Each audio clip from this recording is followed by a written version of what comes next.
Ale pycha steak.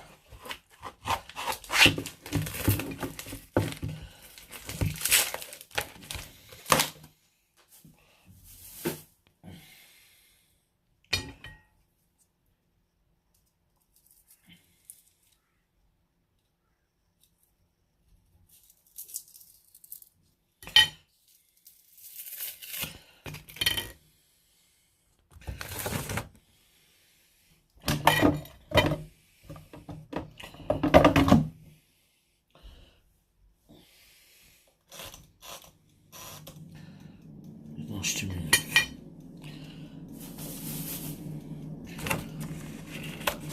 A później cordon bleu.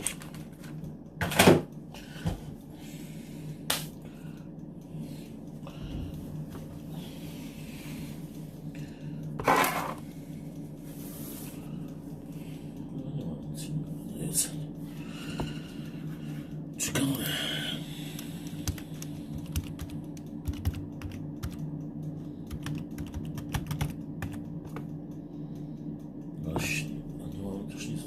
Kurde, nie wziąłem z samochodu picia.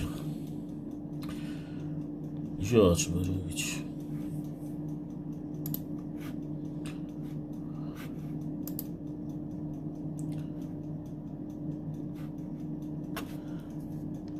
Bateria 100%. Wszystkiego zapomniałem dzisiaj.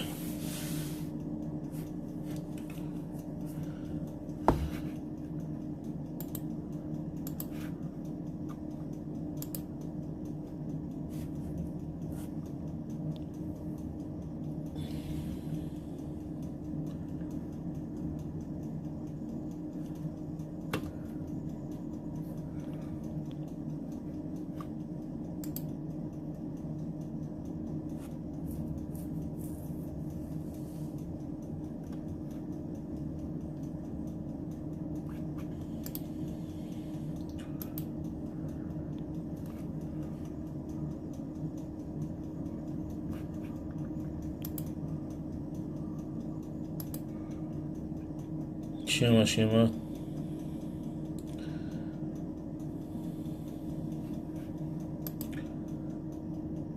Zioła trzeba zrobić, wiecie? Kurwa, co? Czemu nie działa? Przynajmniej Netflix nie działa.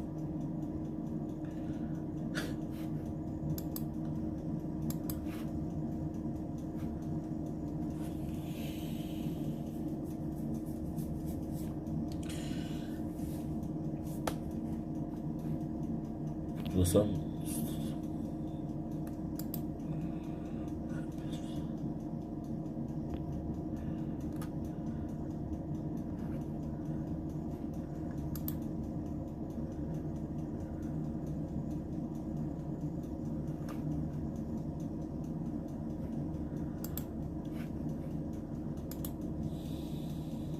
Wszystko się wali.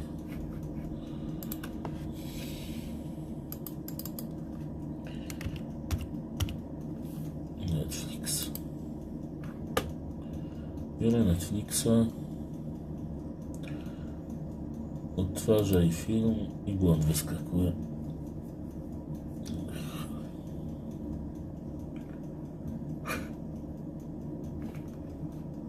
Co się dzieje?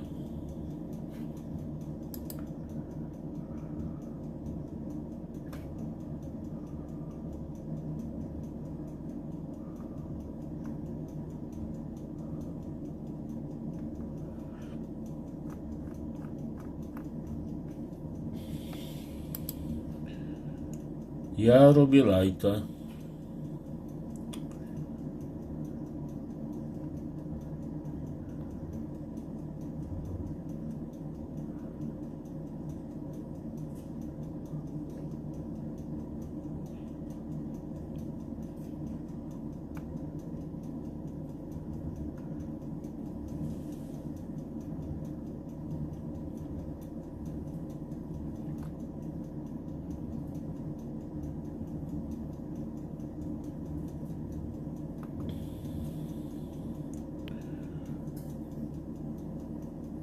Jaki temat?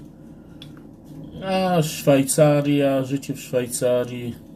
podróże, samochody, zioła.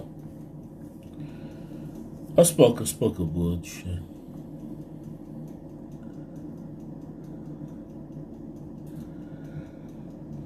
Dzisiaj nawet było spoko.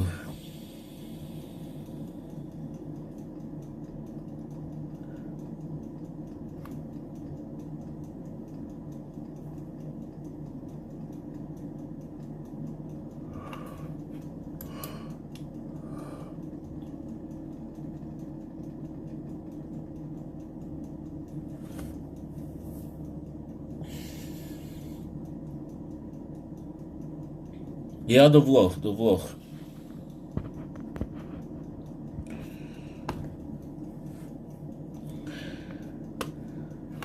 Włochy, czyli tak, Milano, Rzym, Como,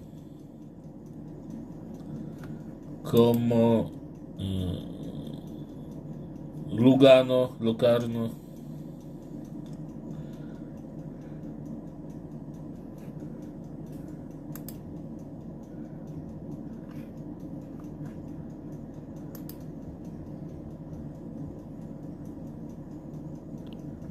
Chyba nie działa.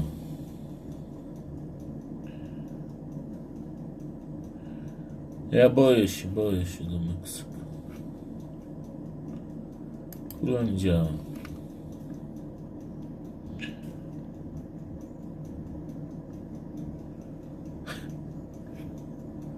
Nie mogę włączyć. Też wam Netflix nie działa? Czy tylko u mnie?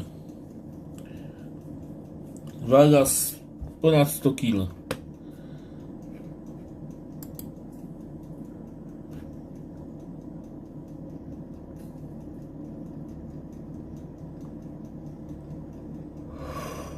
Stówka.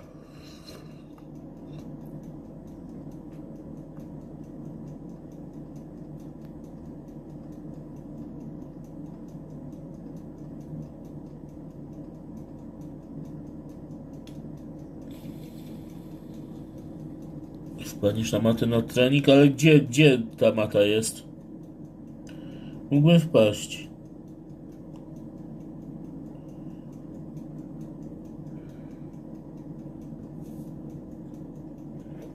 Gdzie jest mata?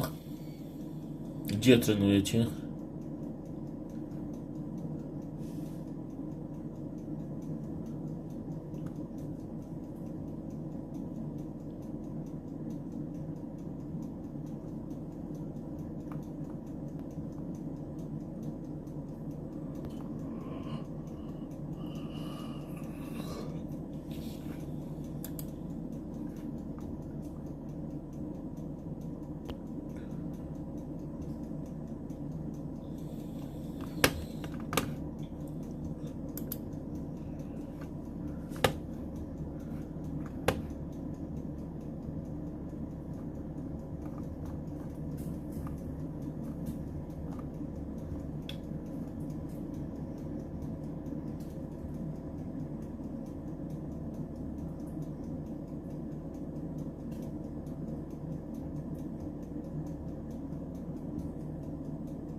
Düsseldorf. Kurde, kawałek mam. Ile mam do Düsseldorf? Ja mieszkam w Szwajcarii, w Szwecji.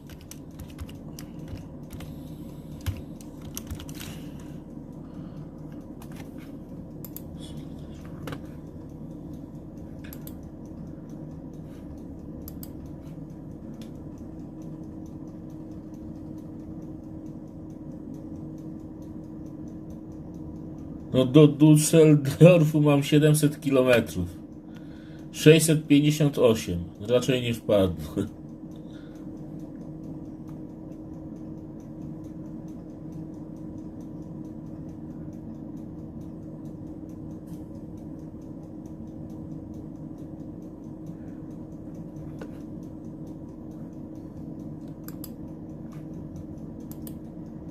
Ciężko.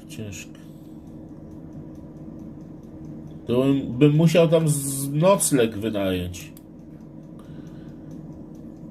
Cały dzień jechać? Nie, to jest masakra. Za daleko.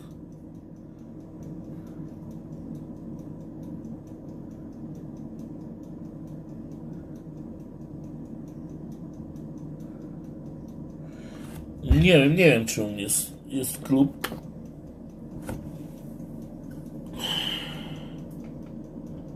Jakiś jest na pewno. Ale czy dobry, to nie wiem.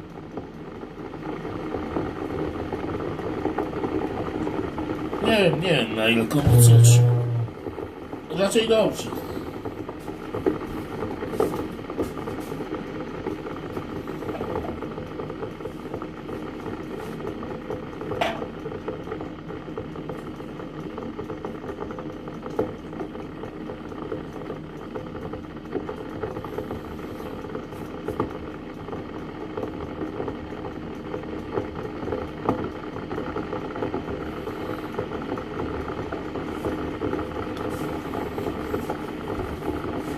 Zrobimy sobie ziółkę. Ziółka nasenna.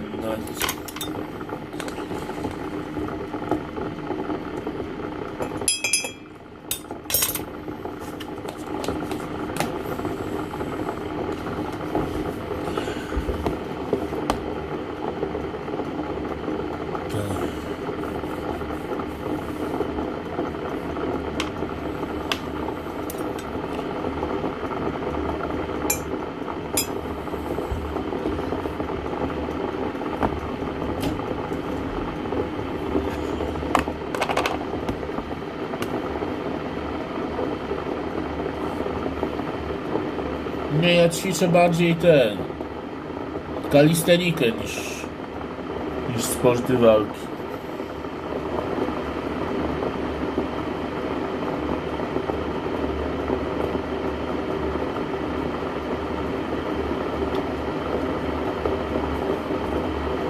Chociaż byłem na paru treningach w życiu. Ale z tym. Bardziej w stójce jak już, ale zapasy to nie mam pojęcia.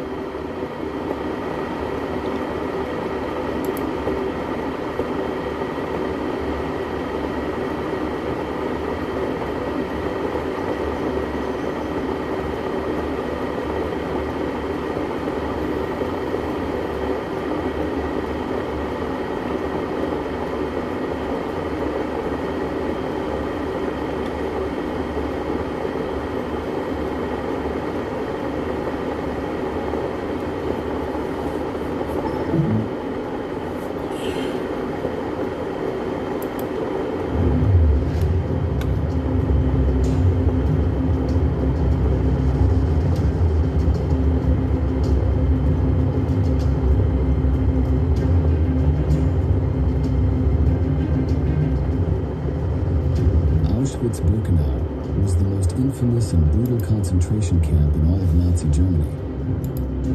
Over 1 million people were killed within its walls, either in the gas chambers or shot by sadistic guards.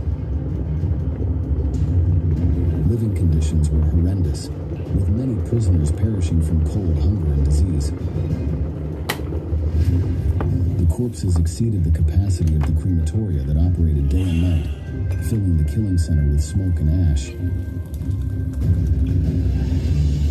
Life there was short and cruel, and only a few of those who entered. No, u mnie też chyba 80 byłoby lepiej ważyć. Ale ja przy setce też się dobrze czuję. Today, in this new military history video, we will show you full-color images, like you have never seen before, that reflect how brutal it was to live in the Auschwitz-Birkenau concentration camp.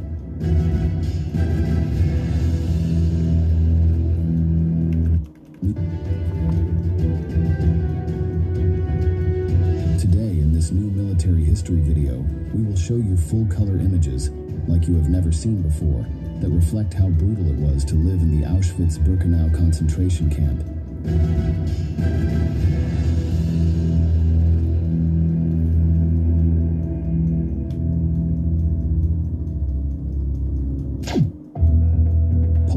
invaded by Germany on September 1st, 1939, thus beginning World War II.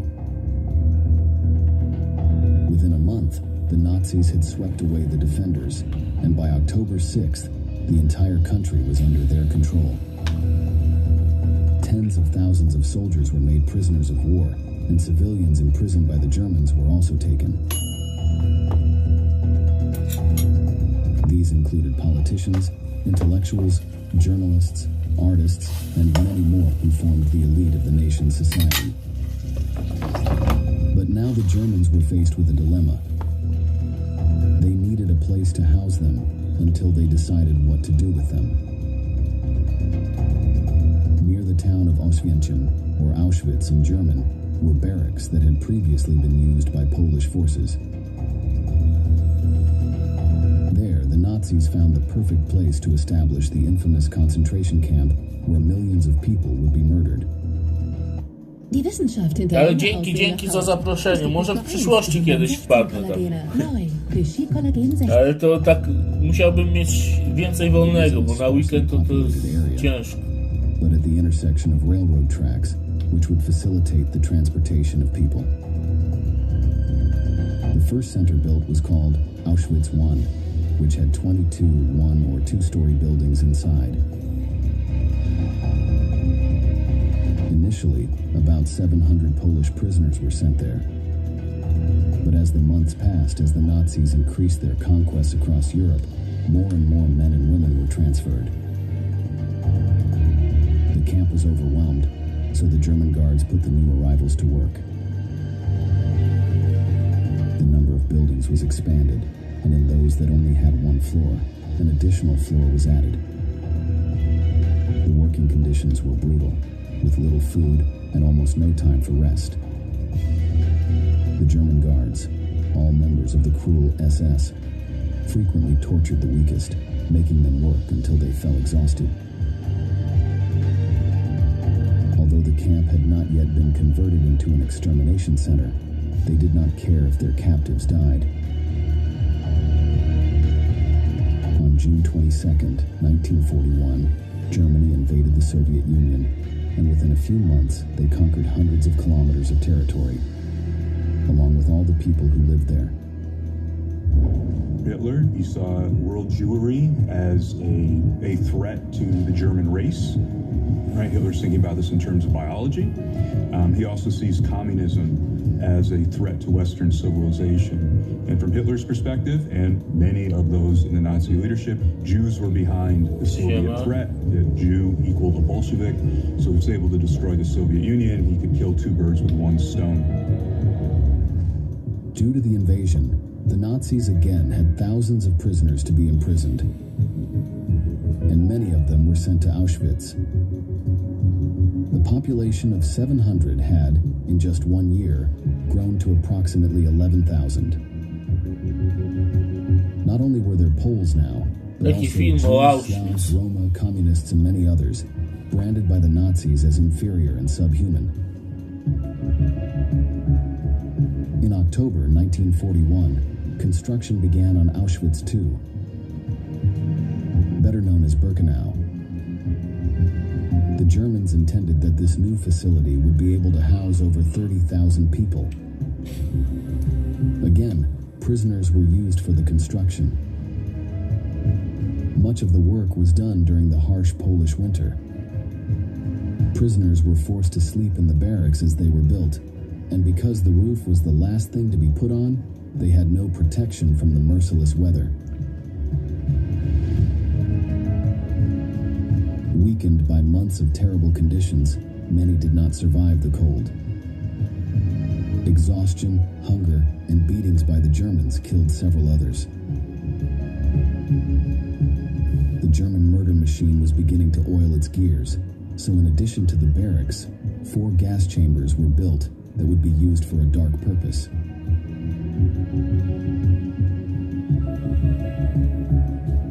Unlike Auschwitz I, Birkenau had been designed primarily as an extermination center and would soon be operational.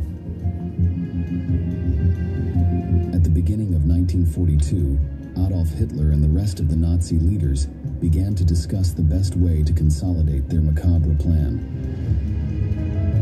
The time had come to employ the final solution, with which they sought to wipe out the Jewish population housed in the concentration camps. Chicago To do Bulls. so, they would begin using the gas chambers built immediately. Auschwitz, due to its large size and number of people held there, became one of the deadliest centers in the entire Third Reich. As soon as they got off the train, the prisoners were separated into two large groups by Jak SS tam się guards. mieszka w Chicago? The healthiest looking were shaved, tattooed with an identification number, and sent to the barracks. The weakest, including the elderly, pregnant women, and children, were almost without exception sent to the gas chambers. The smoke rising from the chimneys was a constant reminder to the other prisoners of the fate that awaited them if their performance began to falter. Light lubię robić w wolnym czasie. Stejki. היה איזה מין מבנה כזה ששומרים עומדים בזה. ושם חיכינו איזה שעה, שעתיים, שלוש. כמובן, אני מדברת שתמיד המלווים הגרמנים, וזה לא... אחרי שעה, שעתיים, אמרו לה שאחרי שעתיים אחר כך עשינו סיבוב. ועוד פעם, שידור חוזר לשבת לנו, ועוד פעם, עוד שעה. עד שהיה כבר מאוחר. Były jaja z tymi kagańcami. Jeszcze nie mogę wrócić do Polski. Jeszcze mnie ścigają zamaskowani bandyci w kagańcu. Chcą mnie osądzić.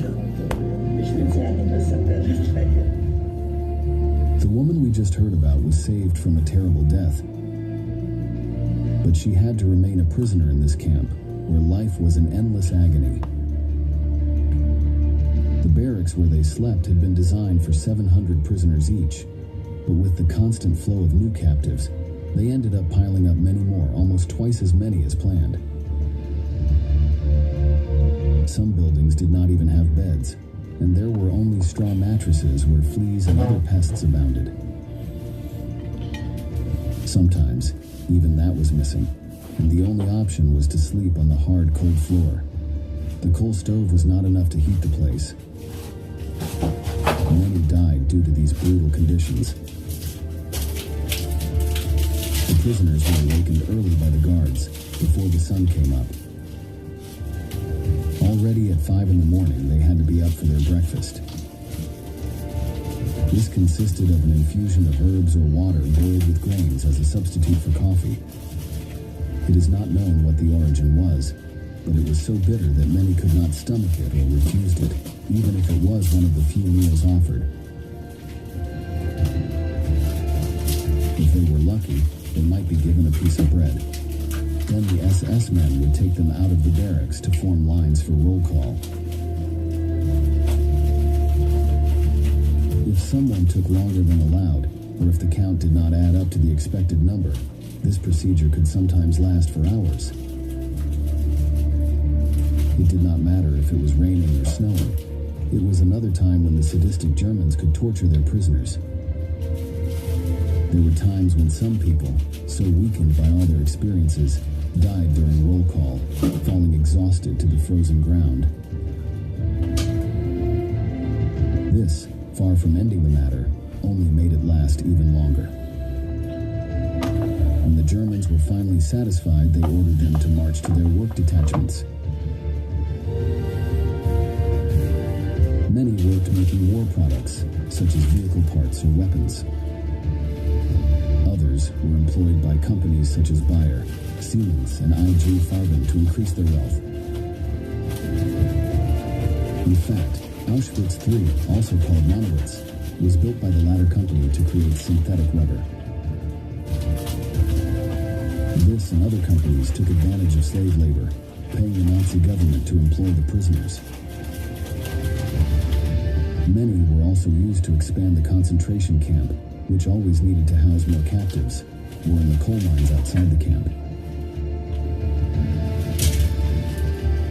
Some women were taken to warehouses where they separated the valuable belongings of the captives, such as clothes and jewelry.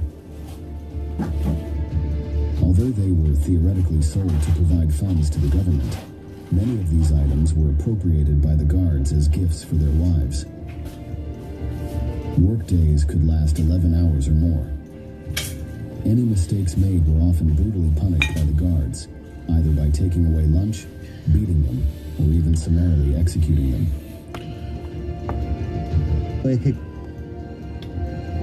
The food given consisted of soup with potatoes, grains, and flour. As with To breakfast, byli zamaskowani bandyci w they were kagańcu. weaker for the rest of the day. Hunger was a constant companion for the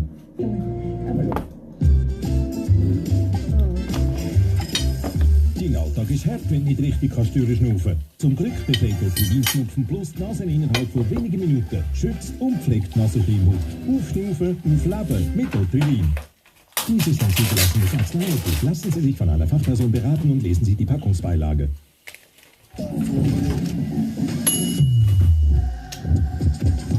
Sie durstig nach mehr. Łój jeszcze do tego.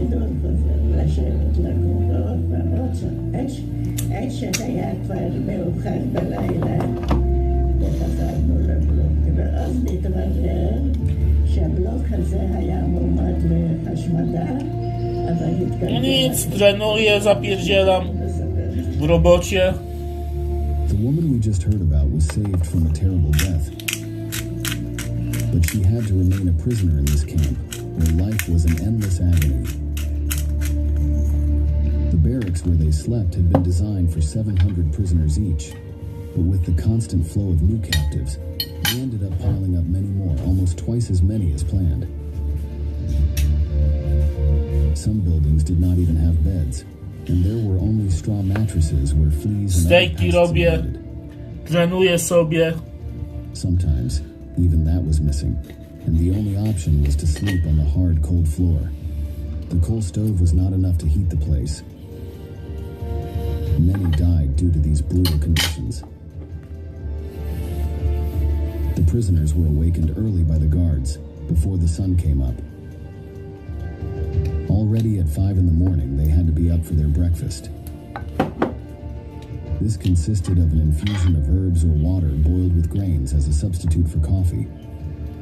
It is not known what the origin was, but it was so bitter that many could not stomach it or refused it, even if it was one of the few meals offered. Piling up many more, almost twice as many as planned. Some buildings did not even have beds, and there were only straw mattresses where fleas and other pests abounded. Sometimes, even that was missing, and the only option was to sleep on the hard, cold floor. The coal stove was not enough to heat the place. Many died due to these brutal conditions. The prisoners were awakened early by the guards, before the sun came up. Already at 5 in the morning, they had to be up for their breakfast. This consisted of an infusion of herbs or water boiled with grains as a substitute for coffee. It is not known what the origin was, but it was so bitter that many could not stomach it or refused it, even if it was one of the few meals offered. If they were lucky, they might be given a piece of bread. Then the SS men would take them out of the barracks to form lines for roll call. If someone took longer than allowed, or if the count did not add up to the expected number, this procedure could sometimes last for hours. It did not matter if it was raining or snowing. It was another time when the sadistic Germans could torture their prisoners. There were times when some people, so weakened by all their experiences, died during roll call, falling exhausted to the frozen ground. This, far from ending the matter, only made it last even longer. When the Germans were finally satisfied, they ordered them to march to their work detachments. Many worked making war products, such as vehicle parts or weapons. Others were employed by companies such as Bayer, Siemens, and IG Farben to increase their wealth. In fact, Auschwitz III, also called Monowitz, was built by the latter company to create synthetic rubber. This and other companies took advantage of slave labor, paying the Nazi Zmieniłem się, ogoliłem brodę. Many were also used to Włosy. expand the concentration camp, which always needed to house more captives, or in the coal mines outside the camp. Some women were taken to warehouses where they separated the valuable belongings of the Trenuję. captives, such as clothes and jewelry. Although they were theoretically sold to provide funds to the government, many of these items were appropriated by the guards. as Pracuję gifts w for their końcu. wives. Work days could last 11 hours or more. W Polsce nie Any mistakes pracowałem. made were often brutally punished by the guards, either by taking away lunch, beating them, or even summarily executing them.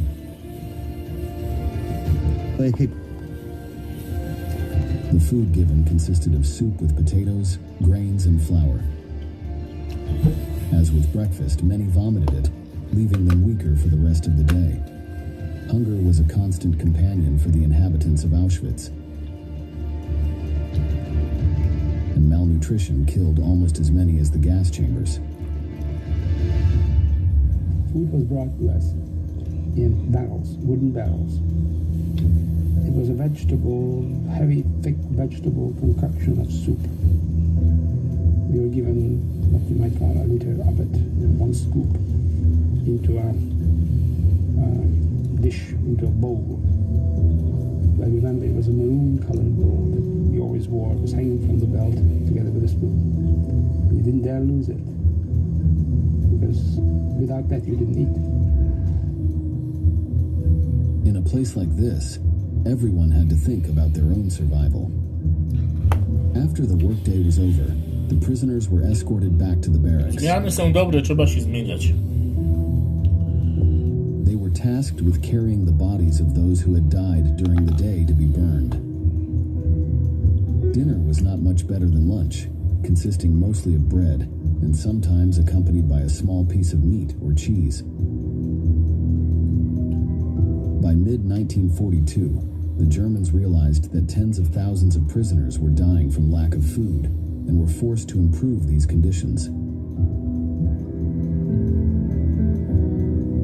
This was not due to a humanitarian issue, but merely a practical one. They were running out of sources of forced labor. However, this was not the case for the Jews and the Soviets, who had been marked for total extermination. They continued to suffer extreme hunger until their captivity ended.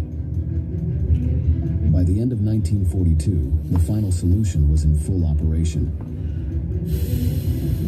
Many prisoners from other camps were sent to Birkenau to be killed there, as it had numerous gas chambers built for this macabre purpose.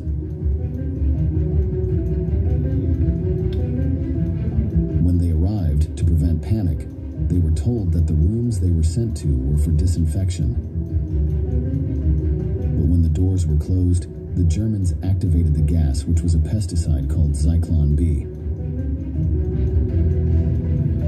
Immediately, people began banging on the walls and begging for mercy, but it was all in vain. Minutes later, the screams stopped, and certain selected prisoners entered to remove the bodies. By 1944, it is estimated that approximately 20,000 people were killed in this way per day. The incinerators often could not cope with the number of corpses, and they piled up, rotting or freezing depending on the time of year.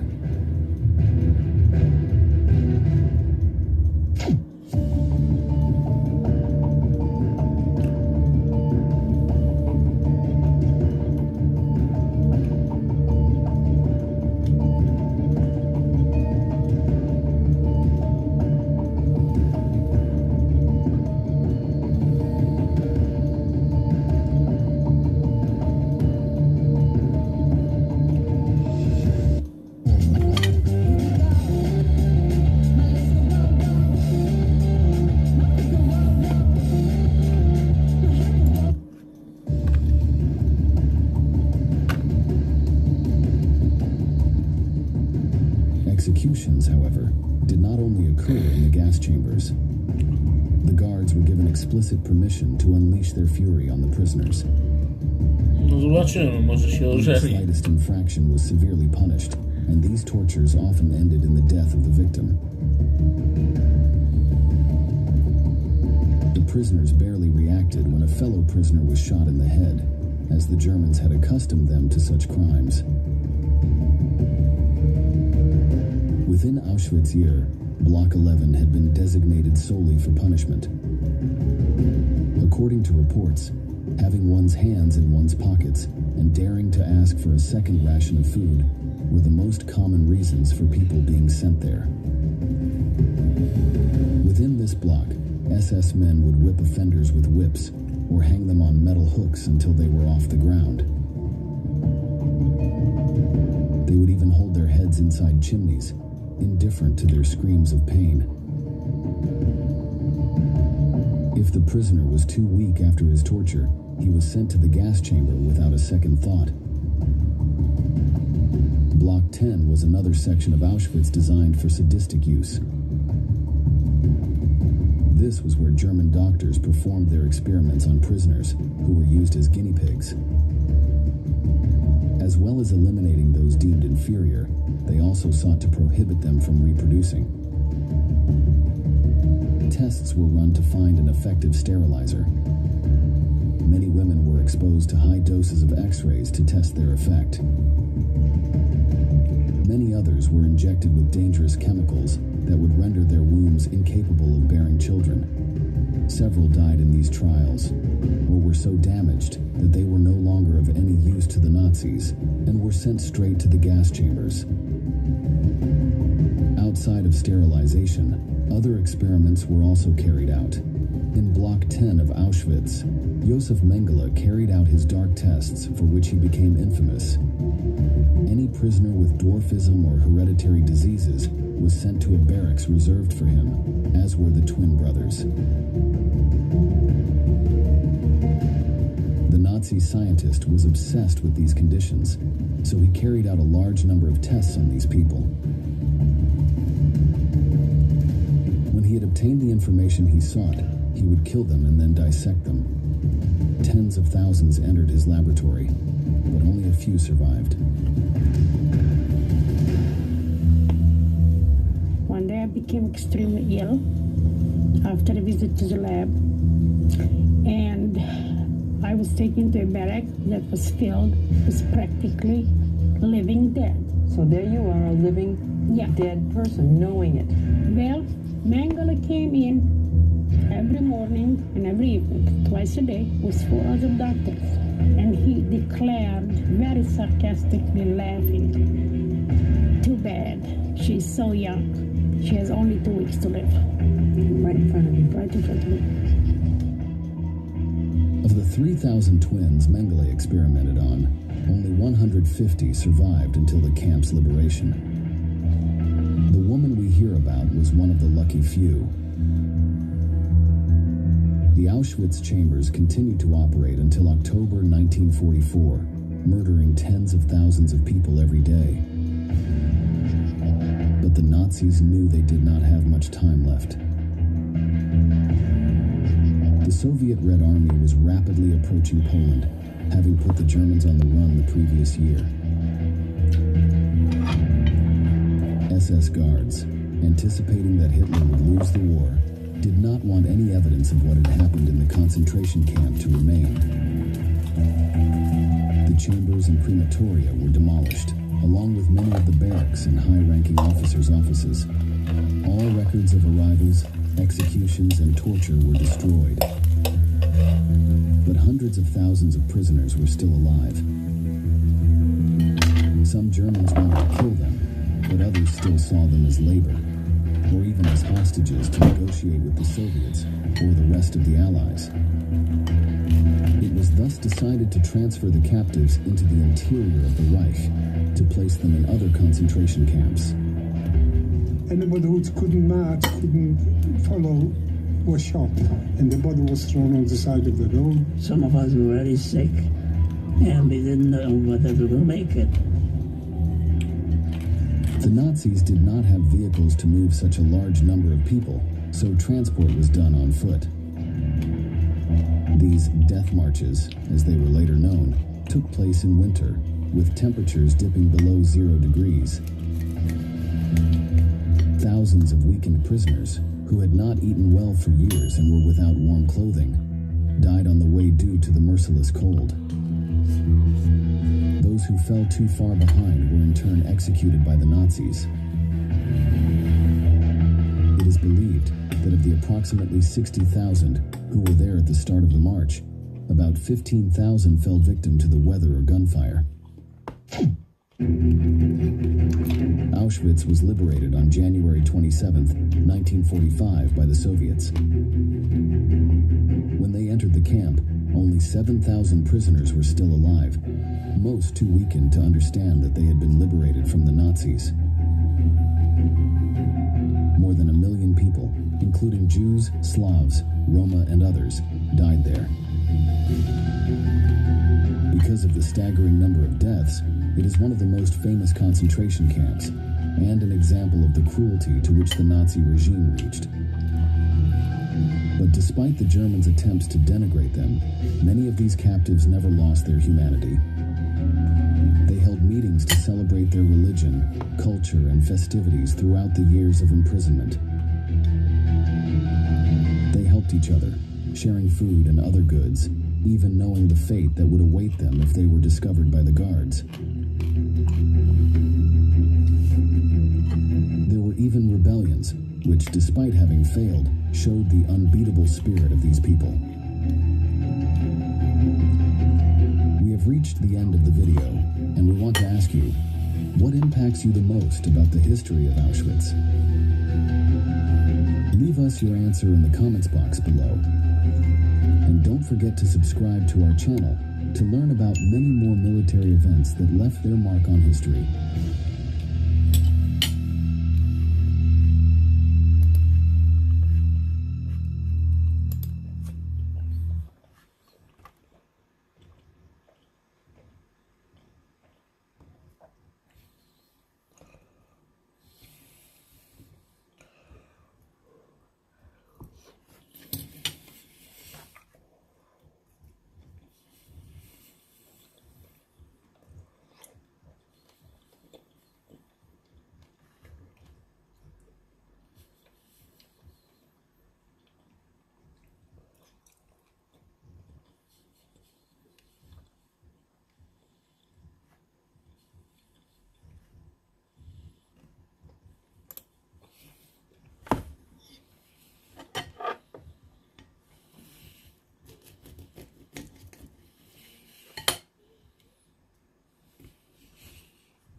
Die Achse ermöglicht zusätzliche Biodiversitätsflächen in der Schweiz.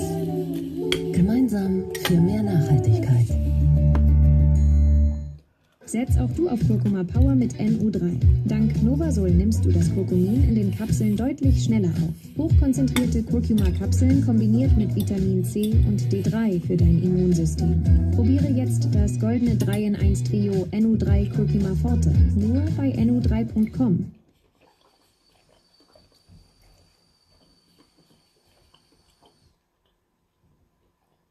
Że to już jest na granicy, to już nie jest już tylko ironia, że to jest wszystko trochę, że to już jest na granicy szyderstwa. No ale takie są realia, panie profesorze. Tak, to jest bardzo rozsądne.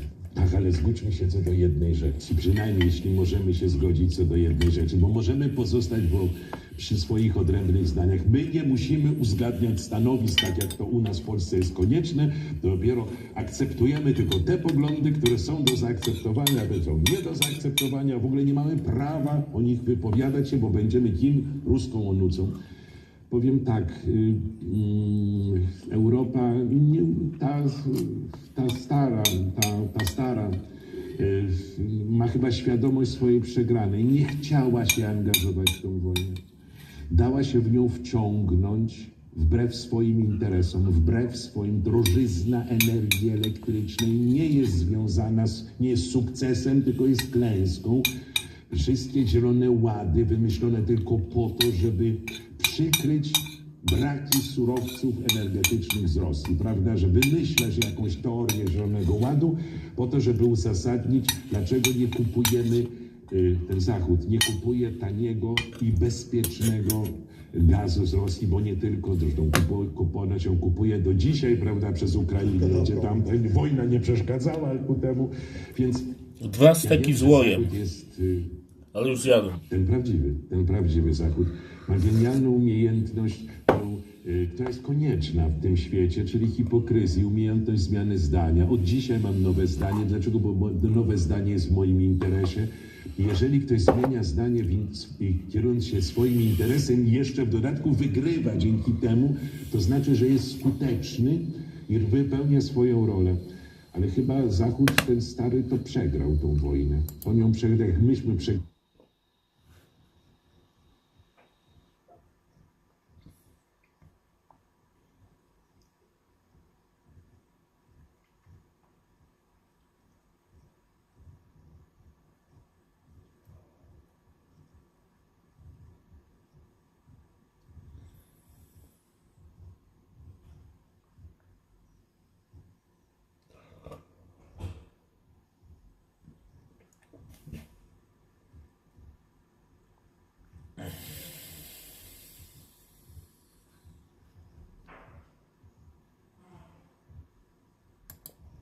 Kara śmierci od wieków budzi silne emocje i kontrowersje, będąc tematem debat na gruncie moralnym, prawnym i społecznym. W różnych częściach świata jej stosowanie odzwierciedla zróżnicowane podejścia do sprawiedliwości, prawa i wartości ludzkiego życia. Systemy prawne i metody egzekucji różnią się w zależności od historii, kultury i tradycji poszczególnych krajów, ukazując szerokie spektrum podejścia do tego ostatecznego wymiaru kary. Zastrzyk trucizny to jedna z najczęściej stosowanych metod egzekucji we współczesnych czasach, szczególnie w Stanach Zjednoczonych. Wstrzyknięcie trucizny, często określane jako zastrzyk śmierci, miało być bardziej humanitarną alternatywą dla starszych metod, takich jak krzesło elektryczne, komora gazowa, powieszenie czy pluton egzekucyjny. Procedura ta polega na dożylnym podaniu serii substancji chemicznych, których celem jest utrata przytomności, paraliż ciała, a następnie śmierć spowodowana zatrzymaniem akcji serca. Proces rozpoczyna się od unieruchomienia skazańca na specjalnym łóżku, gdzie wprowadza się do jego żył linie dożylne, najczęściej w ramionach. Tradycyjnie procedura opiera się na podaniu 3 rodzajów substancji. Pierwszy środek, zazwyczaj tiopentosodu lub inny barbituran, działa jako środek znieczulający, który powoduje utratę przytomności i teoretycznie eliminuje możliwość odczuwania bólu. Drugi środek, często bromek tankuronium lub inny środek paraliżujący, powoduje całkowity paraliż mięśni, w tym przepony, uniemożliwiając oddychanie. Na końcu podaje się chlorek potasu lub inny środek zatrzymujący akcję serca, co prowadzi do zgonu. Mimo początkowej reputacji jako metody bardziej humanitarnej i skutecznej, wstrzyknięcie trucizny wzbudza wiele kontrowersji i krytyki. Jednym z głównych problemów są przypadki źle przeprowadzonych egzekucji. Trudności w znalezieniu odpowiednich żył, brak odpowiedniego przeszkolenia personelu oraz błędy w podawaniu leków czasami prowadzą do przedłużającej się i widocznie bolesnej śmierci.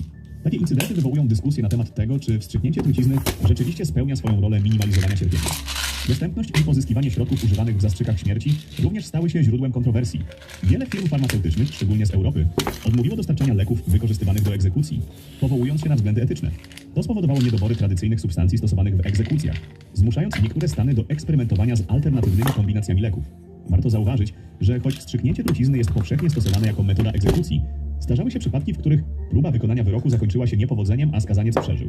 Jednym z najbardziej znanych przykładów jest przypadek Romela Bruma w stanie Ohio w 2009 roku. Podczas próby egzekucji personel więzienny przez ponad 2 godziny bezskutecznie próbował znaleźć odpowiednią żyłę do podania śmiertelnej dawki.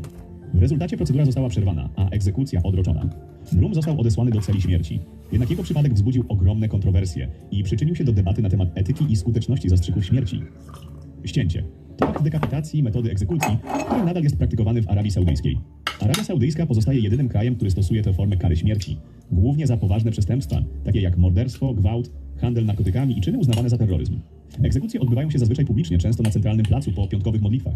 Osoba skazana jest zwykle ubrana na biało i prowadzona na miejsce egzekucji, gdzie zakłada się jej opaskę na oczy i zmusza do uklęknięcia. Wykonawca egzekucji, zwany katem, używa miecza, aby szybko oddzielić głowę od ciała. Metoda ta ma na celu zapewnienie szybkiej śmierci, zgodnie z interpretacją prawa islamskiego, szariatu, obowiązującą w tym kraju. W ostatnich latach Arabia Saudyjska była przedmiotem międzynarodowej krytyki z powodu rosnącej liczby egzekucji. W 2024 roku w kraju stracono 198 osób, co było najwyższą liczbą od 30 lat. Wiele z tych egzekucji dotyczyło przestępstw niewiążących się z użyciem przemocy, w tym przestępstw związanych z narkotykami, co wzbudza obawy Organizacji Praw Człowieka o proporcjonalność kary i sprawiedliwość procesów sądowych. Krytycy twierdzą, że procesy w sprawach kary śmierci często są nieprzejrzyste, oskarżeni czasem nie mają dostępu do pomocy prawnej, a wyroki mogą być oparte na zeznaniach wymuszonych pod przymusem. Mimo tych zarzutów, władze Arabii Saudyjskiej utrzymują, że kara śmierci stanowi środek odstraszający wobec poważnych przestępstw i jest przeprowadzana zgodnie z zasadami prawa islamskiego. Powieszenie to najstarsza metoda egzekucji, która wciąż znajduje zastosowanie we współczesnym świecie jako forma kary śmierci. Procedura polega na zawieszeniu skazańca za szyję przy użyciu pętli, co prowadzi do śmierci na skutek różnych mechanizmów fizjologicznych. Istnieją dwa główne sposoby wykonywania wieszania: metoda krótkiego spadku oraz metoda długiego spadku. W metodzie krótkiego spadku skazaniec jest zawieszany w ustalonej pozycji, co prowadzi do śmierci przez uduszenie. Proces ten jest powolny i bolesny, a metoda ta wciąż jest stosowana w niektórych krajach, takich jak Iran, gdzie powoduje śmierć na skutek asfiksji. Metoda długiego spadku została opracowana w celu zapewnienia bardziej humanitarnego przebiegu egzekucji. Polega ona na precyzyjnym obliczeniu odległości spadku na podstawie wagi skazańca, aby upadek spowodował złamanie lub przemieszczenie kręgów szyjnych. Prowadzi to do natychmiastowej utraty przytomności i szybkiej śmierci. Współczesne zastosowanie wieszania jako metody egzekucji wciąż występuje w kilku krajach. W 2022 roku co najmniej 630 mężczyzn i 15 kobiet zostało powieszonych w takich krajach jak Bangladesz, Egipt, Iran, Irak, Japonia, Kuwejt, Mjanma, Palestyna, Singapur, Sudan Południowy i Syria. W Japonii egzekucje przez powieszenie przeprowadzane są w tajemnicy, a skazani zazwyczaj nie są informowani o terminie egzekucji aż do dnia jej wykonania. Praktyka ta budzi międzynarodową krytykę z uwagi na brak przejrzystości i kwestie praw człowieka. W Singapurze powieszenie jest obowiązkową karą za niektóre przestępstwa, takie jak handel narkotykami czy morderstwo. Kraj ten stosuje metodę długiego spadku, starając się zapewnić szybki przebieg egzekucji, które zwykle odbywają się